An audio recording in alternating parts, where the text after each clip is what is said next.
नमस्ते श्रोतागण। कहानी चैनल में आपका स्वागत है। आइए सुनते हैं मालती जोशी जी की कहानी एक जमात गिद्धों की। माँ पापा लौट आए हैं। खाना खाते हुए मैंने सूचना दी। अच्छा, इनकी ठंडी प्रतिक्रिया थी। चाचा को भी साथ लेते आए हैं। किस लिए? अकेले छोड़ते नहीं बना होगा, तभी तो 13 के बाद भी महीना भर रुक गए थे। इन्होंने कोई जवाब नहीं दिया, चुपचाप खाना खाते रहे। हम लोग कलवल जाकर मिलाएं? मेरे स्वर में अनुनय था। कलवल तो मुश्किल है, संडे को देखते हैं, उन्होंने विषय समाप्त करते हुए कहा।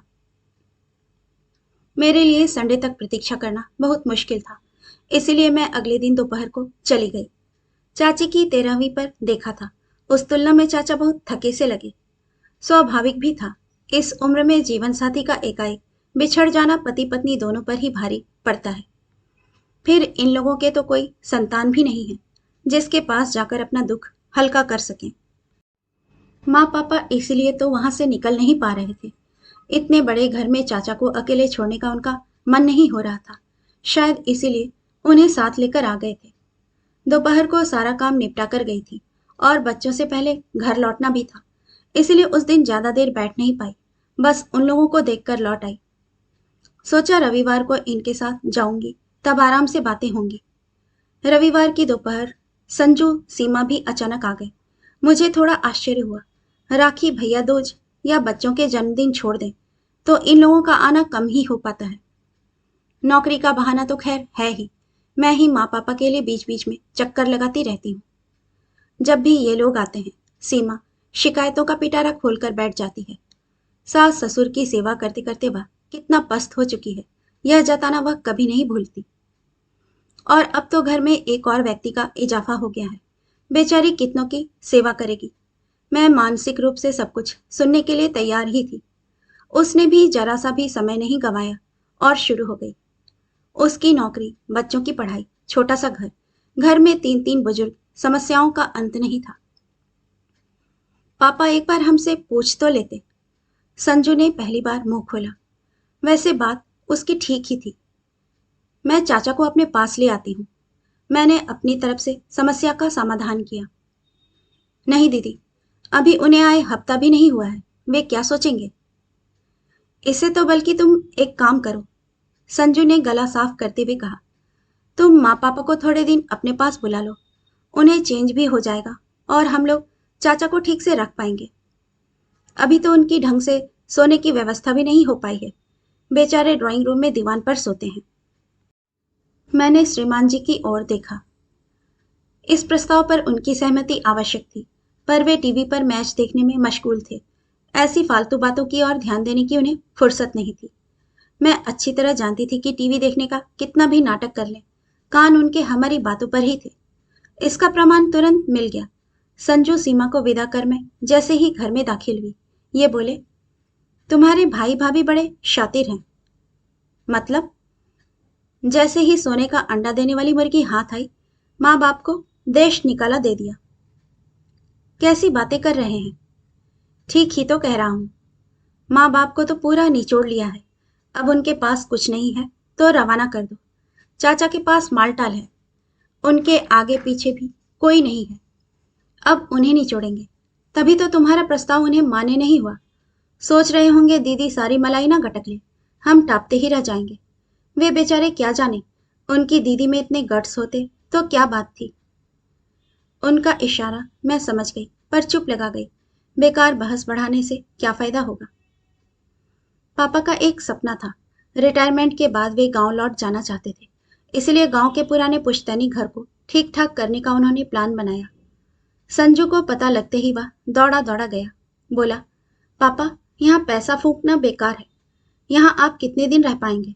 यहाँ ना मेडिकल फैसिलिटी है, ना ट्रांसपोर्टेशन है, ना ढंग के लोग हैं, ना लाइब्रेरी। 4 दिन में ऊब जाएंगे आप। इससे तो अच्छा है हम लोग शहर में ही बड़ा सा मकान ले लें, सब लोग साथ में रह लेंगे। संजू की बात शायद पापा नहीं मानते, पर माँ ने भी बेटे का साथ दिया। उन्हें अब पोती के साथ, बेटे बहू के साथ रहने का मन था। फिर मैं भी इसी शहर में थी। दोनों बच्चे आंखों के सामने रहेंगे, माँ को और क्या चाहिए। आखिर पापा ने हथियार डाल दिए। इतने सालों तक सरकारी क्वार्टरों में रहने के बाद फ्लैट में रहना उन्हें रास नहीं आ रहा था, पर उतने से पैसों में स्वतंत्र घर की कल्पना भी नहीं की जा सकती थी। श्रीमान जी तब बहुत भुनभुनाए थे। पुश्तैनी जायदाद में बेटी का भी बराबर हिस्सा होता है, यह बात मैं भी जानती थी, पर गांव के उस पुराने मकान के कितने मिलेंगे मुझे पता था। उस छोटी सी रकम में हिस्सा बटाने का मन नहीं हुआ। आखिर संजू मेरे माता पिता के लिए ही तो बड़ा घर ले रहा था, पर मेरे इस अपराध को ये कभी क्षमा नहीं कर पाए हैं। पापा को अपने घर लाने के लिए राजी करना एक टेढ़ी खीर थी। वे तो प्रस्ताव सुनते ही भड़क गए थे। ये मेरा घर है, इसमें मेरा पैसा लगा है, मुझे यहाँ से कोई नहीं निकाल सकता, और मोनू को यहाँ मैं अपनी जिम्मेदारी पर लाया हूँ, तो उनकी सुख सुविधा का ख्याल रखना भी तो आपकी जिम्मेदारी है। उनके पास ढंग से सोने की जगह नहीं है, दीवान पर पड़े रहते हैं। अच्छा लगता है? और आपको घर से कोई नहीं निकाल रहा।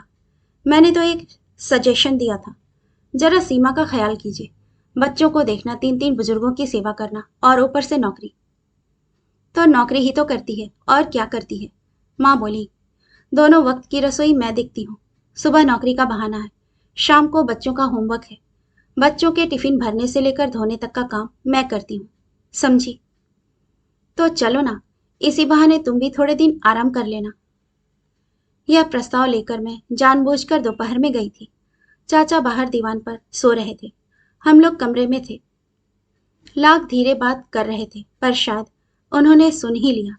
भीतर आकर बोले, मेरे यहाँ आने से इतनी प्रॉब्लम्स, इतनी असुविधा होगी, यह पता होता तो। प्रॉब्लम कोई नहीं है चाचा, ना कोई असुविधा है, बल्कि आपको ठीक से सुविधा ना देने के कारण संजू शर्मिंदा हो रहा है। मैं तो आपको अपने घर भी ले जा सकती हूँ, दोनों घर एक ही समझिए, जैसे यहाँ वैसे वहाँ। पर फिर संजू बहुत दुखी हो जाएगा कि घर छोटा होने के कारण आपको नहीं रख सका। इसीलिए माँ पापा से कह रही थी, कुछ दिनों के लिए मेरे पास आकर रहिए, मुझे भी सेवा का अवसर दीजिए, मेरा भी मन करता है, और आपका भी थोड़ा चेंज हो जाएगा, और एक ही शहर में तो है, मिलना जुलना होता ही रहेगा। पता नहीं कैसे क्या हुआ, पर एक दिन माँ पापा मेरे पास रहने आ गए। शायद बहू ने तेवर दिखाए होंगे, या चाचा के सामने कलह क्लेश नहीं चाहते होंगे। वे लोग मेरे घर आ गए। मैंने गेस्ट रूम उनके लिए सुसज्जित कर दिया, अपने बेडरूम वाला टीवी लाकर वहां लगा दिया, पापा की पसंद का अखबार चालू कर दिया, कुछ पत्रिकाएं कमरे में रखवा दी। अपनी शक्ति भर मैंने सब किया, पर देखा कि दोनों एकदम बुझ से गए हैं। माँ तो फिर भी थोड़ा हंस बोल लेती थी, पर पापा एकदम चुप हो गए थे, कमरे से बाहर ही नहीं निकलते थे। संजू के यहाँ थे तो सुबह शाम घूमने जाते थे। हम उम्र लोगों का वहाँ अच्छा ग्रुप बन गया था। हम उम्र तो अड़ोस पड़ोस में यहाँ भी थे, पर इस उम्र में परिचय के सूत्र बड़ी मुश्किल से जुड़ते हैं। किसी वृक्ष को उखाड़कर दूसरी जगह लगाया जाए तो वह मुरझा जाता है। दिन का खाना मैं, पापा और माँ साथ खाते थे, पर रात में ये भी टेबल पर होते थे। उनकी उपस्थिति में पापा बहुत असहज महसूस करते थे। उन्हें कंफर्टेबल करने का उनके दामाद ने कभी प्रयास भी नहीं किया। फिर मैंने इसका तोड़ निकाला। मैंने उन दोनों को बच्चों के साथ खिलाना शुरू किया। कहा कि रात में जल्दी खा लेना ठीक होता है, खाने और सोने में कम से कम 2 घंटे का गैप होना चाहिए। 8वें चौथे दिन चाचा आ जाते तो पापा के चेहरे पर थोड़ी मुस्कान आ जाती। दोनों भाई देर तक बतियाते रहते। फिर माँ मुझसे फुसफुसाकर कहती, लाला को खाने के लिए रोक लेना, वहां पता नहीं क्या कैसा बनता होगा। चाचा नानुकुर नहीं करते। हाँ, संजू के यहाँ फोन जरूर कर देते। अगर दिन में आते तो खाकर ही आते, क्योंकि सीमा खाना सुबह ही बनाकर जाती। फिर भी मेरे आग्रह पर एक आध रोटी खा लेते थे। खाना खाते हुए उनका शिकायतों का पिटारा भी खुल जाता। भाभी, बहू तो तुम्हारी गजब है, कल बड़े को मेरे बिस्तर में ही घुसा दिया। मैं फिर सीधा जाकर दीवान पर सो गया। सनी हम दोनों के पास ही सोता था ना, माँ बताती। दरअसल संजू के पास 2 ही बेडरूम्स हैं, इसीलिए एक बच्चा माँ पापा के पास सोता था, पर चाचा को इसकी आदत थोड़े ही है। कभी कहते, तुम्हारी बहू ने मुझे क्या मास्टर समझ लिया है, रोज रात को बच्चों को कॉपी किताब देकर भेज देती है। पहले होमवर्क वही करवाती थी ना, अब रसोई में लगना पड़ता होगा, तो समय नहीं मिलता होगा। रसोई तो वो जैसी बनाती है ठीक ही है। मैं तो हैरान हूँ, भाई साहब कैसे खा लेते थे। ये तो इतने मीन मेख वाले हैं। अंजलि तो घबराती थी। मेरे रहते तुम्हारे भाई साहब को किसी और के हाथ का खाने की जरूरत ही नहीं पड़ती ना। शिकायतें दूसरे पक्ष से भी कम नहीं होती थी। दीदी, चाचा जी दोपहर को आपके यहाँ गए थे क्या? काम वाली ताला देखकर लौट गई। अब कपड़ों का और बर्तनों का ढेर पड़ा है मेरे लिए। दीदी, पता है, आज बच्चों को पड़ोस से चाबी लेकर दरवाजा खोलना पड़ा। दीदी, कल रात हम पिक्चर जा रहे थे। चाचा जी ने कहा बाहर से ताला डालकर जाना। मैं आधी रात को उठकर दरवाजा नहीं खोलूंगा। सुनकर मुझे बहुत मजा आता। देवी जी को माँ पापा की अहमियत का अब पता चलेगा। उनके भरोसे दोनों कितने निश्चिंत थे। ना घर की फिक्र थी, ना बच्चों की। मैं सोच रही थी कि ब्रेकिंग पॉइंट बस आने ही वाला है। उससे पहले ही एक दिन चाचा सूटकेस सहित घर में दाखिल हुए। कहीं ये रहने तो नहीं आ गए। श्रीमान जी की प्रतिक्रिया की कल्पना से ही मुझे डर लगने लगा। पर चाचा ने मुझे ज्यादा देर तक पसोपेश में नहीं रखा। मुझसे एक गिलास पानी मंगवाकर पिया और फिर माँ पापा के चरण छूकर बोले, कुछ दिनों के लिए घर जा रहा हूं। एकदम कैसे? लौटकर बताता हूं, उन्होंने कहा और बाहर खड़े ऑटो रिक्शा में जाकर बैठ गए। माँ की तो जान ही सूख गई। वे एकदम कहाँ चल दिए? किसी ने कुछ कह तो नहीं दिया? बड़े चाव से हम लोग उन्हें लेकर आए थे, पर अब खुद ही शरणार्थी बन गए हैं। क्या करें? माँ प्लीज, अपने आप को शरणार्थी मत कहो। तुम कहीं सड़क पर नहीं पड़ी हो, अपनी बेटी के घर में हो, जो तुम्हें आदर मान से लेकर आई है। और रही चाचा की बात, तो वो बोले हैं ना कि लौटकर बताता हूँ, तो इसका मतलब है वे वापस आएंगे। घर बार एक बार देखने गए होंगे। उनके इस आकस्मिक प्रस्थान से संजू सीमा भी परेशान हो गए थे। सीमा तो बार बार मुझसे उनका प्रोग्राम पूछती। जैसे जैसे दिन बीत रहे थे उसका धैर्य समाप्त होता जा रहा था। एक दिन बोली, दीदी, मैं सोचती हूँ मम्मी पापा को घर पर ले आऊं। कब तक चाचा जी की राह देखेंगे? और इस बीच अगर चाचा आ गए तो उन्हें आप रख लेना। मैंने एक वाक्य महीनों से रट रखा था, वह फौरन उसे सुना दिया। सीमा, मेरे माँ बाप को तुमने क्या फुटबॉल समझ रखा है, जो उन्हें जब चाहोगी जिधर चाहोगी लुढ़का दोगी? यह बात उसके मुंह पर फेंक कर मुझे इतना हल्का महसूस हुआ। उसका मुंह जरूर सूज गया होगा मेरी बला से। एक दिन हमारी प्रतीक्षा का अंत हुआ। चाचा मिठाई का पैकेट लेकर पधारे। माँ पापा को प्रणाम करके मुझसे बोले, जमाई राजा घर में है ना? बुलाओ भाई, दोनों को जोड़े से निमंत्रण दूंगा। ऑफिस से लौटकर ये फ्रेश होने गए थे। शायद उन्हें चाचा की बुलंद आवाज वहीं सुनाई दे गई थी। वॉशरूम से निकलते हुए बोले, तुम्हारे चाचा जी फिर से शादी वादी कर रहे हैं क्या? कैसी बातें कर रहे हैं? प्लीज जल्दी से कपड़े बदलकर बाहर आइए। जमाई राजा के ड्राइंग रूम में आते ही चाचा उठ खड़े हुए। नाटकीय ढंग से उन्होंने हम दोनों के हाथ में मिठाई का डिब्बा पकड़ाया और हाथ जोड़कर कहा, आपके शहर में एक छोटा सा आशियाना ले लिया है। रविवार को छोटी सी पूजा रख ली है ताकि गृह प्रवेश की रस्म भी हो जाए। तुम लोग और संजू का परिवार, बस इतने ही लोग रहेंगे। अभी बहुत लोगों को तो मैं जानता भी नहीं हूं। हम लोगों को आश्चर्य तो हुआ, पर हमने बधाई देने में कोई कंजूसी नहीं की। चाय पीते हुए चाचा ने कहा, भाभी और भाई साहब को साथ लेकर जाता हूँ। सब कुछ इन्हीं को करना है, मुझे तो कुछ आता जाता नहीं है। और मैंने देखा भाई साहब और भाभी अपना अपना सूटकेस लेकर एकदम तैयार खड़े थे। शायद उन्हें पहले से सूचना मिल गई होगी। माँ पापा के जाते ही घर एकदम सूना हो गया। घर में दो प्राणी कम हो जाते हैं तो खालीपन तो व्यापता ही है। पर मेरे उदास होने का कारण यह था कि मैं जानती थी कि वे दोनों अब लौटकर यहाँ नहीं आएंगे। चाचा के अपने घर जाने के बाद संजू सीमा उन्हें घर ले जाएंगे। शहर के बाहर सीमेंट का जंगल उगाया था।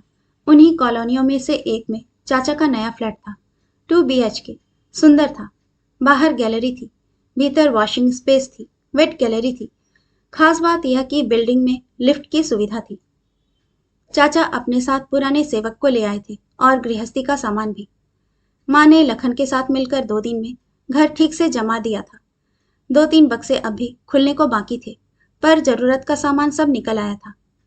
माइक्रो से लेकर फ्रीज तक रसोई में हर चीज मौजूद थी। चाचा शायद जाने से पहले सारा इंतजाम कर गए थे, क्योंकि हर कमरे में एसी लग गया था। हर बाथरूम में गीजर फिट था। पलंग भी नए लग रहे थे। माँ ने अपना वाला कमरा तो ऐसे जमा लिया था जैसे हमेशा यहीं रहना है। चाची बहुत शौकीन थी। उनकी पसंद भी बहुत ऊंची थी। उनकी क्रॉकरी, बर्तन, पर्दे, चादरें सब आला दर्जे के होते थे। सीमा हर चीज को छूकर उलट पलट कर देख रही थी। मन ही मन कीमत का अंदाजा लगा रही थी। पूजा अच्छे से संपन्न हो गई। खाना भी बहुत अच्छा था। बहुत दिनों बाद माँ को रसोई का एक छत्र राज मिला था।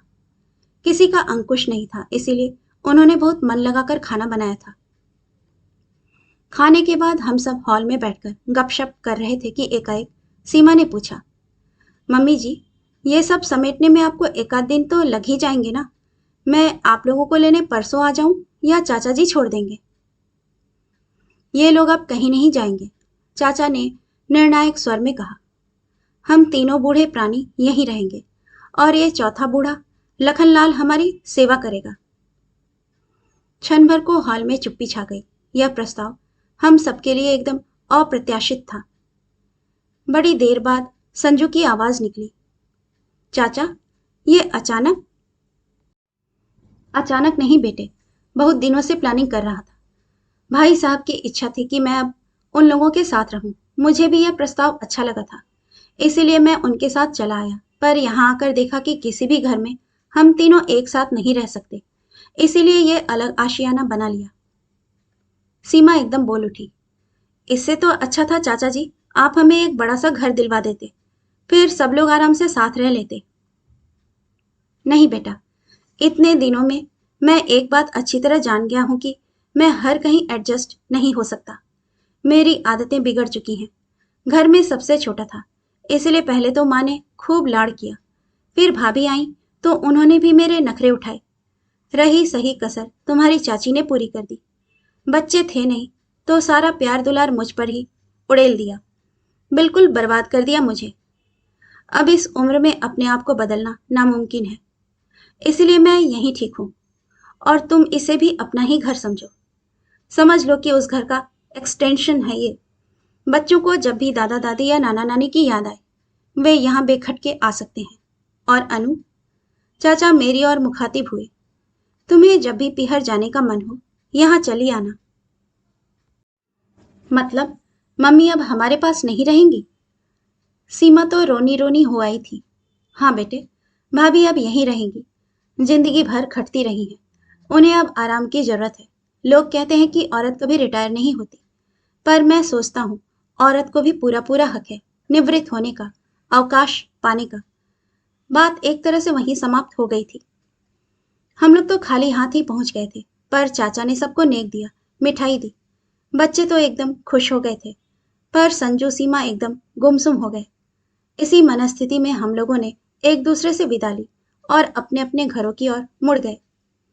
बच्चे कार की पिछली सीट पर उनींदे से बैठे थे। सामने वाली सीट पर मैं भी चुपचाप बैठी थी। माँ पापा के लिए खुशी भी हो रही थी, पर एक अपराध बोध भी मन में जाग रहा था। हम उन लोगों को अपने साथ क्यों नहीं रख सके?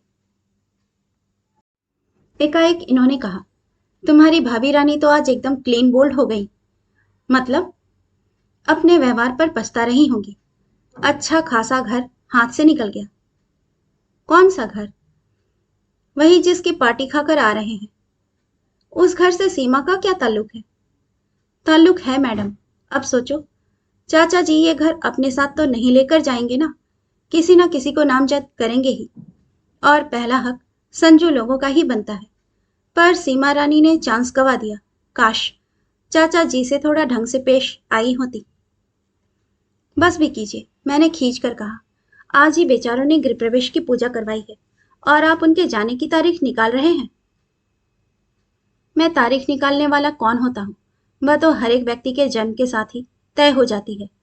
मैं तो बस यह कह रहा हूँ कि भाभी रानी आउट हो गई हैं तो आप बल्ला संभाल लो। ठीक से बैटिंग करेंगी तो मैच जीत ही जाएंगी। देखिए, मैंने सख्त लहजे में कहा, मुझे इस तरह के गेम्स में कोई दिलचस्पी नहीं है। दूसरों की प्रॉपर्टी पर लार टपकाने वालों में से नहीं हूं मैं। भगवान का दिया मेरे पास सब कुछ है। एक अच्छा खासा घर भी है। घर तो है डार्लिंग, पर एक ही है, जबकि बच्चे दो हैं। Be practical madam. मैं हैरत से उन्हें देखती रह गई। अभी कुछ देर पहले जब सीमा ने कहा था कि चाचा जी एक बड़ा सा घर हमें ही दिलवा दिया होता, तो मैं शर्म से भर उठी थी। ऐसा मंगतापन, छी। पर सामने बैठा यह शख्स तो बेशर्मी में सीमा को भी मात दे रहा है। पहली फुर्सत में चाचा की वसीयत लिख रहा है। छी। वी तृष्णा से मैंने मुंह फेर लिया। कहानी सुनने के लिए आपका धन्यवाद। श्रोतागण, आपसे विनम्र अनुरोध है कि कृपया कहानी पसंद आए तो इसे लाइक और सब्सक्राइब जरूर कीजिएगा। धन्यवाद।